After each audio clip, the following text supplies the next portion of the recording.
You had asked me last night to try and find South Park. After hearing this, now we definitely have to watch it. What gives them the right, huh?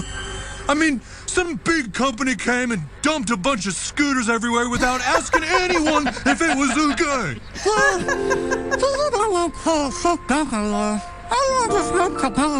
Yeah, you're right. You're a good kid, Kenny. I always thought so. I know we kind of all forget about you sometimes, but you're smart, compassionate. You might even make a good counselor someday. Whoa! Sorry, dude. And that is where we begin. Even yesterday, I came in the house complaining of having to follow two scooters down the road. Yes, South Park, thank you for that. Now we have to go find that episode. Welcome back to this episode of That Podcast I Like. There is a lot that people are talking about here in Kansas City, around the country, hell, maybe even around the world. I don't know. This is a lot that we need to get into. So buckle up, kids. It's going to get dicey. If you're ready, I am Sean Quinn. That is Stacy Ryder. There are three things that people are talking about. Let's find out. One. A judge has revoked the bond of Jeffrey Wayne Henry after he was charged with drug and sex crimes, and I'll get to those details in just a minute. If you remember, Henry is the co-designer of the Verrückt waterslide and co-owner of the Schlitterbahn water park in Kansas City. He's facing second-degree murder charges, among others, for the death of 10-year-old Caleb Schwab on the waterslide in 2016. This happened just before we moved to Kansas City. We were following the story as soon as we got to town. This was the big story. Unfortunately, yes, the child died on the ride. The ride had been shut down, was still standing until just recently they took this down. He had charges against him, currently on parole for those charges of the death of the child. Henry had co-designed the 17-story water slide. Let's just stop right there. 17-story water slide. We live on the 7th story of a building in downtown Kansas City. Yes. Would you ever get on a water slide now that going out of our window down to the street? No way. Let alone another 10 stories higher. Well, he did this without consulting qualified engineers, rushed construction to meet a TV show deadline, and according to the indictment, he was just a high school dropout with no technical or engineering credentials at all. Essentially, this is just some redneck thought that him and his buddy could get together and they could build a big old water. And they've been doing it. That water park had been in existence and they just kept pushing it further and further. There was a movie like this that we watched called Action Point. It kind of made comedy out of an actual park called Action Park in New Jersey, where this happened as well. People were injured a lot there, but unfortunately, the child lost his life. The guy's on trial for that, but that's not where it gets crazy. Now that we've established who Henry is, that guy's bond was revoked after police responded to a 911 call of a disturbance in Kansas City area hotel.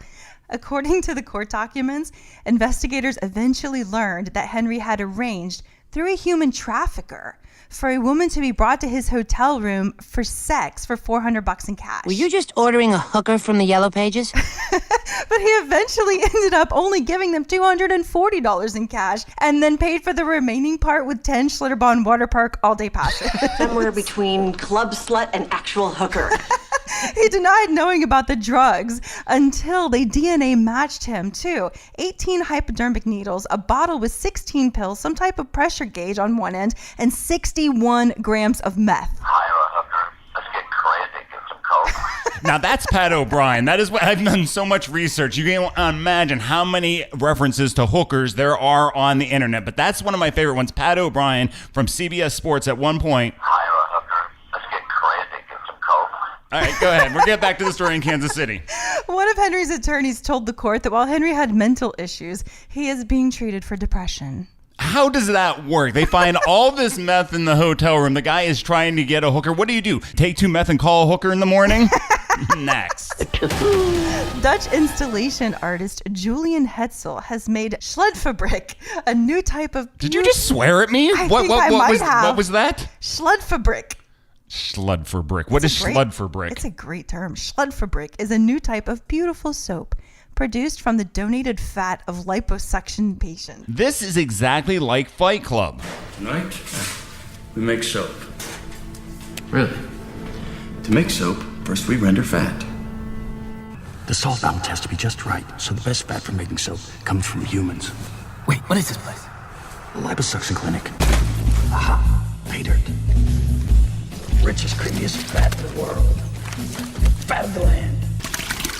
As the fat renders, the tallows float to the surface. Now listen, I had a friend in 1999 that got high all the time and sat around and watched this movie. Never did he decide we need to go to a liposuction clinic, steal their fat to make our own soap.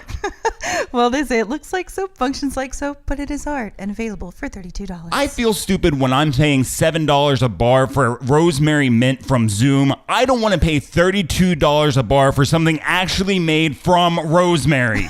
And finally, Louisiana sheriff's deputies responded to a reported stabbing only to find 59-year-old Michael Attenbury cursing at people who obviously weren't there. Deputies quickly figured out that he hadn't been stabbed in the head by an axe, which was what he had told 911 when he called, but they did see some meth on a nightstand, and when questioned, he blamed the ghost for putting the meth there and said they were exiting the home through a nearby window. Not much grows here except meth labs and cold sores. I think the best part of that report is the fact that the cops had to say, not true. That we had to say, not true, the ghosts were not escaping through the window. Well, of course not. Why would a ghost escape through a window? That's the dumbest thing I've ever seen since Bill Cosby's Ghost Dad, and we all know how that ends. It took a long time to get that movie to the end, but we all know how it ended. All right, we're going to get out of here. I think I have another podcast to do later today. I was considering not drinking until Thanksgiving. I'm debating it right now. It put me on the spot and I'm debating it. Should I stick to this? Because a lot of people do the sober October, and then they finally have a drink starting in November.